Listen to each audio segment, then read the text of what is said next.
Hello students. मैं हूं श्वेता। स्वागत है आप सभी का मेरे इस YouTube channel SWT study zone में। लिसनर्स, आज की इस वीडियो में हम बिजनेस ऑर्गेनाइजेशन सेमेस्टर फर्स्ट का सब्जेक्ट के बारे में पढ़ने वाले हैं, जिसके यूनिट फर्स्ट के बारे में डिटेल में डिस्कशन किया है मैंने, जिसमें यूनिट फर्स्ट में आपके बहुत सारे टॉपिक्स हैं, जैसे nature and scope of business, social responsibility of business, commodity market, E business, business environment और भी बहुत सारे हैं, जिसके बारे में मैंने इसमें डिटेल में डिस्कस किया हुआ है। लिसनर्स, इस वीडियो को मैंने दो पार्ट में बनाया हुआ है, क्योंकि ये यूनिट थोड़ा बड़ा है, इसलिए आधे आधे पार्ट में करके इस वीडियो को मैंने बनाया है। तो आई होप आप सभी को ये वीडियो पसंद आए लिसनर्स। तो ये पार्ट फर्स्ट है, जिसमें मैं आपसे nature and scope of business और सोशल रिस्पॉन्सिबिलिटी ऑफ बिजनेस के बारे में डिस्कशन करने वाली हूँ। तो आई होप आपको ये वीडियो पसंद आए, आपके एग्जाम में हेल्पफुल हो। दोस्तों, अगर आपने अभी तक इस चैनल को सब्सक्राइब नहीं किया है, लाइक नहीं किया है, तो प्लीज़ कर लीजिए और इस वीडियो को अंत तक देखें, ताकि आपको पूरा टॉपिक अच्छे से क्लियर हो जाए। और इस वीडियो को शेयर ज़रूर कर दें, ताकि जिन बच्चों को भी प्रॉब्लम्स आती हैं समझने में, उनको ये दिक्कत ना आए और उनकी भी हेल्प हो जाए। तो आइए अब स्टार्ट करते हैं अपनी इस वीडियो को बिना टाइम को वेस्ट किए हुए।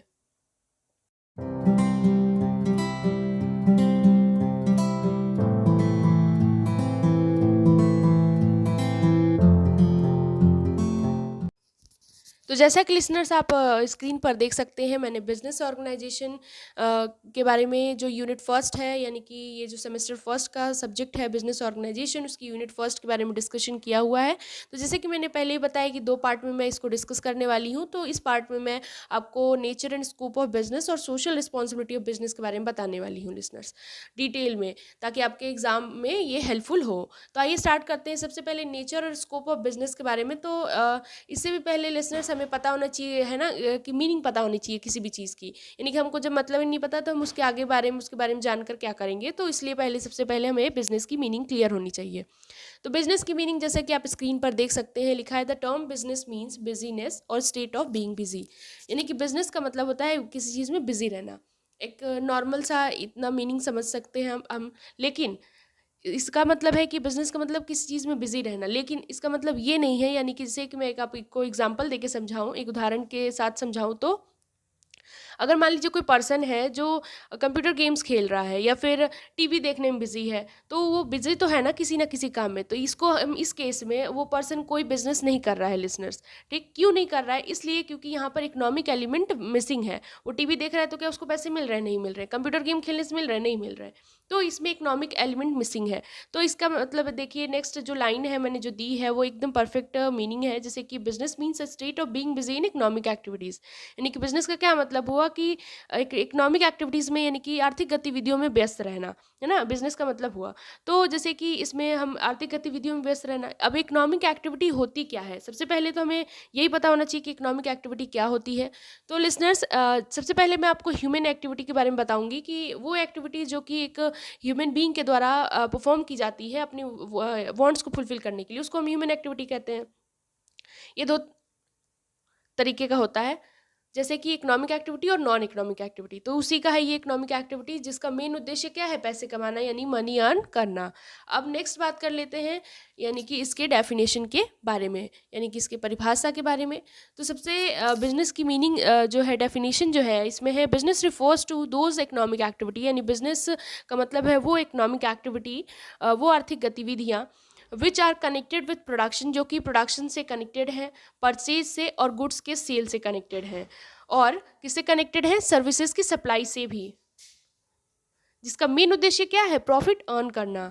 तो ये चीज़ है बिजनेस की डेफिनेशन। तो आई होप आपको ये भी क्लियर हो गया होगा लिसनर्स।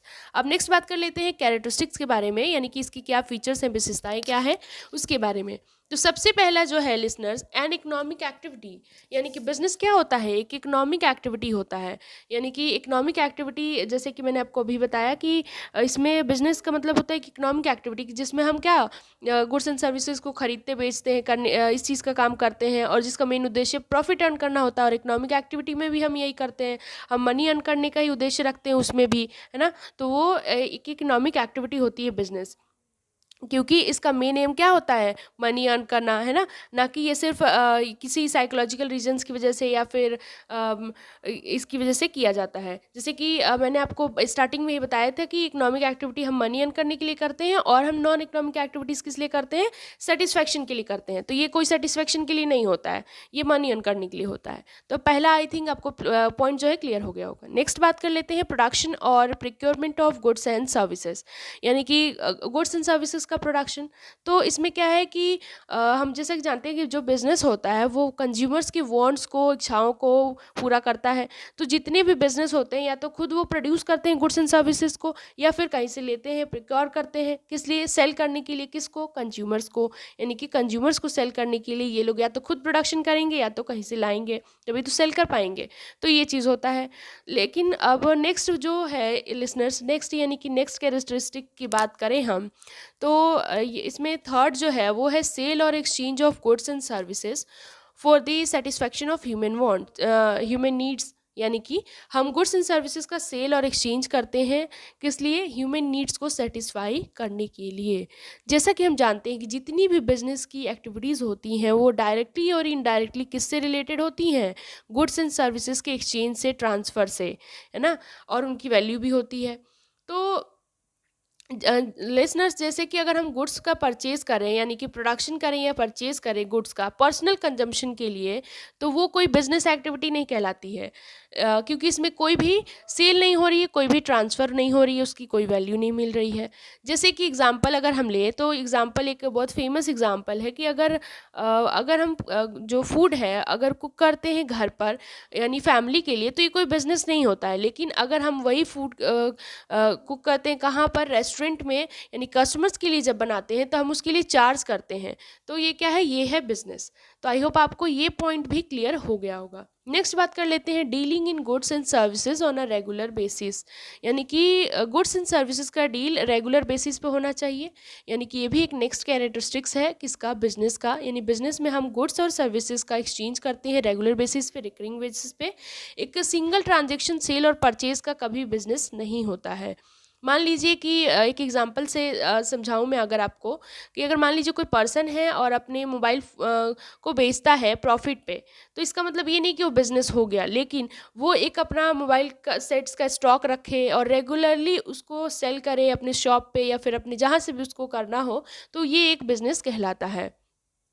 आई होप ये भी पॉइंट आपको क्लियर हो गया। नेक्स्ट बात करते हैं प्रॉफिट अर्निंग के बारे में, यानी कि प्रॉफिट अर्निंग। नेक्स्ट भाई, मेन जो बिजनेस का एम होता है, उद्देश्य, वो है अर्न प्रॉफिट, यानी प्रॉफिट अर्न करना। कोई भी बिजनेस सर्वाइव नहीं कर सकती है लंबे समय तक बिना प्रॉफिट अर्न किए हुए। नेक्स्ट है अनसर्टेनिटी ऑफ रिटर्न। अब इसमें क्या होता है कि जितने भी बिजनेस होते हैं उनका एम होता है प्रॉफिट अर्न करना, जैसे कि मैंने बताया, तो उसमें कुछ अनसर्टेनिटी भी होती है। यानी कि अगर मान लीजिए बिजनेसमैन ने अगर उसमें अपने इन्वेस्टमेंट किया, लगाया और उसके बाद फिर अर्न किया, तो उसमें कुछ अनसर्टेनिटी भी होती है। तो ये भी एक मान ली जैसे कि उनको लॉस होने की चांसेस भी रहते हैं अगर वो कितना भी वो बेस्ट देते हैं फिर भी। नेक्स्ट है एलिमेंट्स ऑफ रिस्क, यानी कि ये लास्ट कैरेक्टरिस्टिक्स मैंने इसमें दिया हुआ है। तो इसमें क्या है, यानी कि जैसे कि हम सब जानते हैं लिसनर्स कि अगर बहुत ज़्यादा रिस्क तो होता ही है बिजनेस में, जाहिर सी बात है, विदाउट रिस्क कोई काम नहीं होता है। जैसे कि रिस्क एक ऐसी अनसर्टिनिटी है जो कि हमें एसोसिएटेड होती है किससे, एक्सपोजर टू लॉस से। ये हमारे कुछ सर्टेन फैक्टर से रिलेटेड होती है, जैसे कि अगर कंज्यूमर का मान लीजिए टेस्ट और फैशन ही चेंज हो जाए तो उससे, और प्रोडक्शन का मेथड चेंज हो जाए तो उससे भी होता है, कंपटीशन इंक्रीज हो जाए तो भी होता है, थेफ्ट हो जाए तो भी होता है। तो ये सब चीज़ें होती हैं, रिस्क में आती हैं। नेक्स्ट बात करते हैं अब सोशल रिस्पॉन्सिबिलिटी ऑफ बिजनेस के बारे में। तो जैसा कि आप स्क्रीन पर देख सकते हैं, सोशल रिस्पॉन्सिबिलिटी ऑफ बिजनेस, यानी कि सामाजिक जिम्मेदारी, दायित्व किसका, बिजनेस का। तो इसके बारे में आज हम पढ़ने वाले हैं। तो ये थी इसकी हिंदी, कह सकते हैं शुद्ध हिंदी। अब आइए जान लेते हैं कि सोशल रिस्पॉन्सिबिलिटी की क्या मीनिंग होती है। तो social responsibility of business means it refers to its obligation to take those decisions and perform those actions which are desirable in terms of the objectives and values of our society। यानी कि व्यवसाय की सामाजिक जिम्मेदारी उन निर्णय को लेने और उन कार्यों को करने के दायित्व को संदर्भित करती है जो हमारे समाज के उद्देश्यों ये और मूल्यों को संदर्भ में वांछनीय है। यानी कि बिजनेस सोशल रिस्पॉन्सिबिलिटी जो ऑफ बिजनेस है, इसका मतलब होता है वो ऑब्लिगेशन जिसमें हम वो डिसीजंस लेते हैं, वो एक्शंस को परफॉर्म करते हैं जो कि किस चीज़ के डिज़ायरेबल होता है इन टर्म्स ऑफ ऑब्जेक्टिव्स, यानी कि जो हमारे समाज के उद्देश्यों और वैल्यूज़ ऑफ आर सोसाइटी यानी कि मूल्यों के संदर्भ में वांछनीय है, यानी कि उन कार्यों को करने के दायित्व को संदर्भित करती है ये। तो आई होप आपको सोशल रिस्पॉन्सिबिलिटी ऑफ बिजनेस की मीनिंग क्लियर हो गई होगी लिसनर्स। नेक्स्ट बात कर लेते हैं आर्गुमेंट्स फॉर सोशल रिस्पॉन्सिबिलिटी, यानी कि जैसे कि आप स्क्रीन पर देख सकते हैं, यानी कि आर्गुमेंट्स फॉर सोशल रिस्पॉन्सिबिलिटी यानी कि जो कि वो आर्गुमेंट्स जो इन फेवर है किसके बिजनेस के, जो एज्यूम करती है सोशल रिस्पॉन्सिबिलिटी। तो कुछ इस प्रकार हैं वो, जैसे कि पहला है justification for existence and growth, यानी कि इसका क्या मतलब हुआ।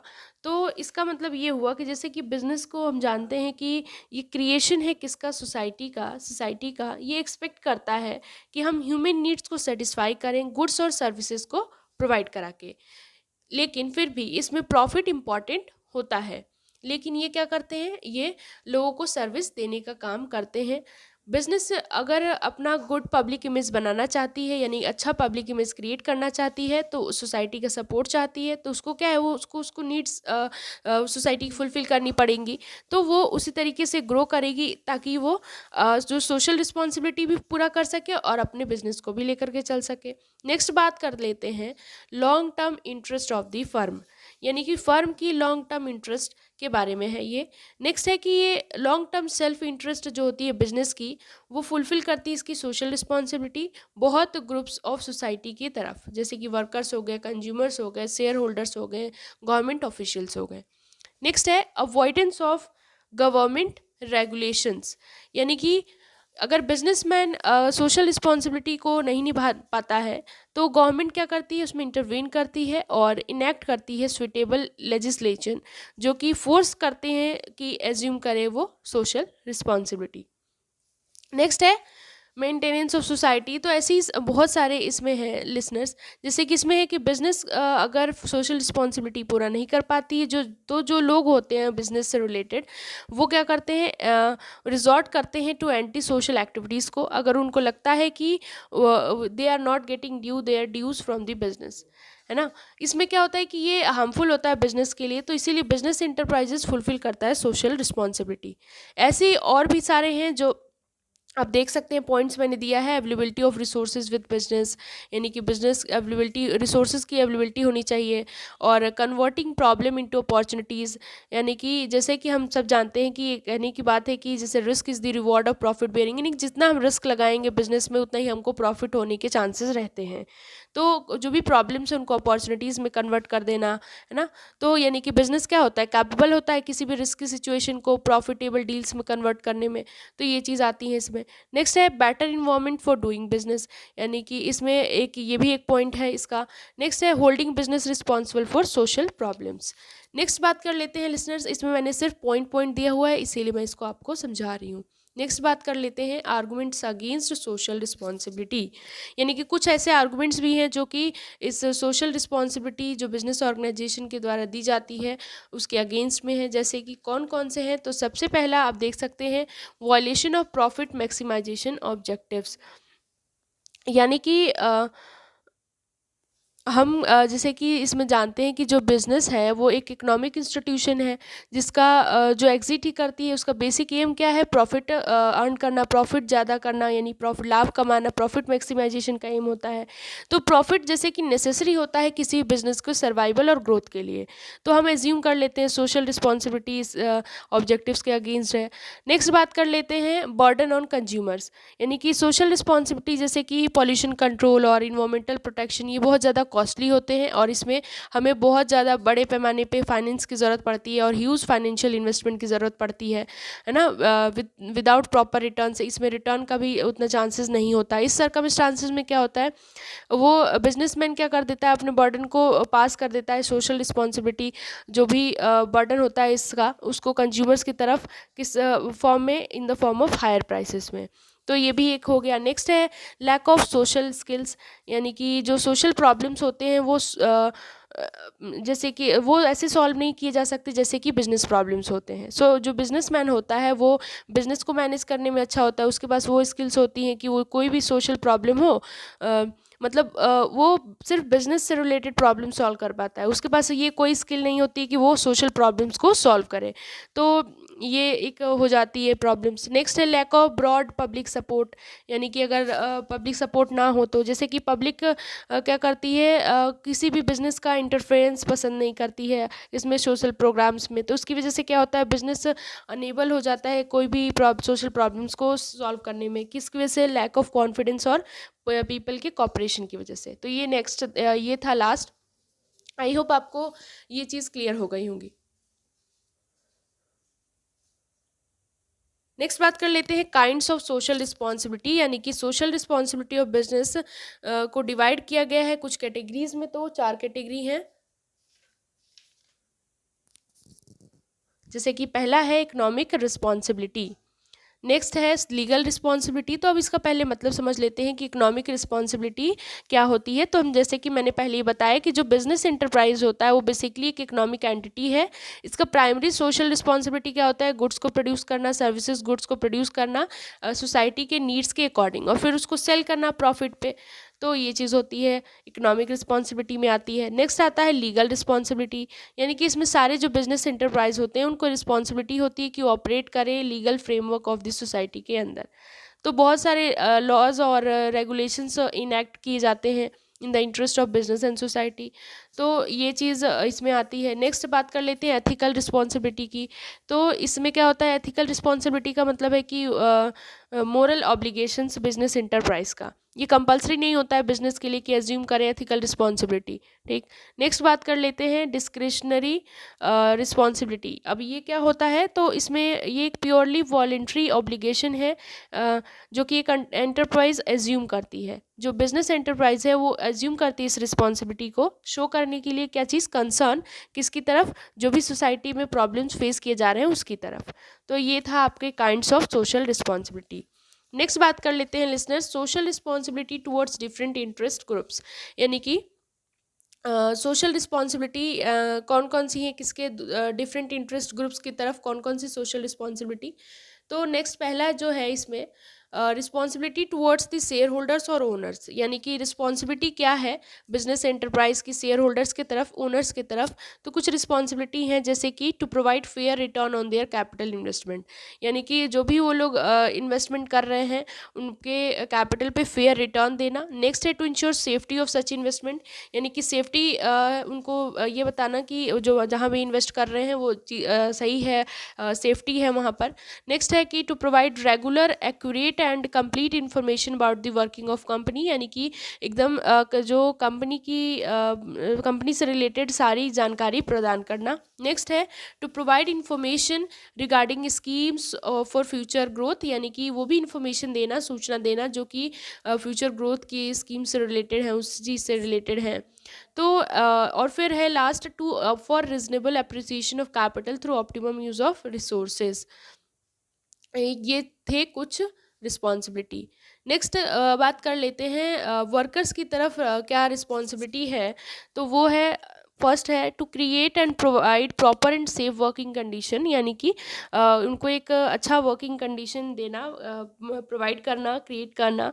फिर नेक्स्ट है to ensure fair wages and fair deal from the management, यानी कि फेयर वेजेस देना और फेयर डील रखना मैनेजमेंट के साथ। फिर अपॉर्चुनिटी प्रोवाइड करना पर्सनल ग्रोथ और डेवलपमेंट के लिए।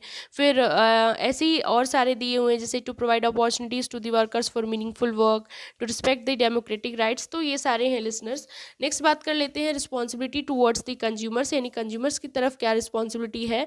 तो इसका है to supply right quality and quantity of goods and services at reasonable prices, यानी कि गुड्स एंड सर्विसेज का को रिजनेबल प्राइस पे प्रोवाइड करना और कंज्यूमर्स को, और उसकी क्वालिटी भी सही होनी चाहिए, क्वांटिटी भी होनी चाहिए। नेक्स्ट है to follow fair trade practice and take precautions against malpractice like adulteration, poor quality, misleading advertisement, यानी कि उनको सही चीज़ें देना, प्रॉपर प्रिकॉशंस देना इन सब चीज़ों से रिलेटेड, जैसे पुअर क्वालिटी का सामान नहीं होना चाहिए।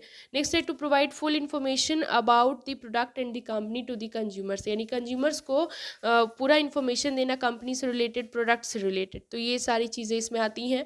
नेक्स्ट बात कर लेते हैं रिस्पॉन्सिबिलिटी टुवर्ड्स द गवर्नमेंट, यानी गवर्नमेंट की तरफ क्या रिस्पॉन्सिबिलिटी है। तो इसमें है कि पहला कि to abide by rules and regulation of the country, यानी कि जो भी कंट्री के रूल्स एंड रेगुलेशन है उसको भी देखना। टू पे टैक्सेस रेगुलरली टैक्स पे करना और ऑनेस्टली पे करना, यानी कि उसको देना। और नेक्स्ट है to adopt fair trade practice and policies, यानी कि इसको अडॉप्ट करना। ऐसे ऐसे ये सब चीज़ें हैं इसमें। नेक्स्ट बात कर लेते हैं जो रिस्पॉन्सिबिलिटी है वो है टुवर्ड्स द कम्युनिटी और द सोसाइटी, यानी कि इसकी तरफ क्या रिस्पॉन्सिबिलिटी है। तो पहला है to behave as a good citizen and act according to the well accepted values of the society, यानी कि एक अच्छे सिटीजन की तरफ रहना। और फिर नेक्स्ट आता है to protect the natural environment and avoid any type of pollution, यानी कि नेचुरल इन्वायरमेंट को प्रोटेक्ट करना और किसी भी तरीके का पॉल्यूशन क्रिएट ना करना। नेक्स्ट है to develop a good image in the society through continuous interaction with various groups of people, यानी कि एक अच्छा इमेज बनाना, डेवलप करना सोसाइटी में, अच्छे गुड इमेज बनाना सोसाइटी में कॉन्टिन्यूअस इंटरेक्शन से, बहुत सारे लोगों के ग्रुप से, यानी कि बहुत सारे लोगों से इंटरेक्शन रहे हमेशा, और एक अच्छा इमेज सोसाइटी में क्रिएट करना किस चीज़ से, कंटिन्यूअस इंटरेक्शन किससे, वेरियस ग्रुप्स ऑफ पीपल से, यानी बहुत सारे लोगों से। तो ये था लिसनर्स आज का हमारा टॉपिक यहीं पे समाप्त होता है। तो आई होप आपको जितनी भी इन्फॉर्मेशन मैंने दी है समझ में आया होगा। अगर आया हो तो please like share and subscribe करना ना भूलिएगा, और कोई भी प्रॉब्लम हो तो आप कमेंट सेक्शन में कमेंट करके बता सकते हैं। आप अगर अभी तक इंस्टाग्राम चैनल और व्हाट्सएप ग्रुप अगर अभी तक आपने ज्वाइन नहीं किया है तो प्लीज़ कर लीजिए, क्योंकि वो स्टडी से रिलेटेड सारी जानकारी वहाँ पे आपको मिलती है। So thank you so much listeners.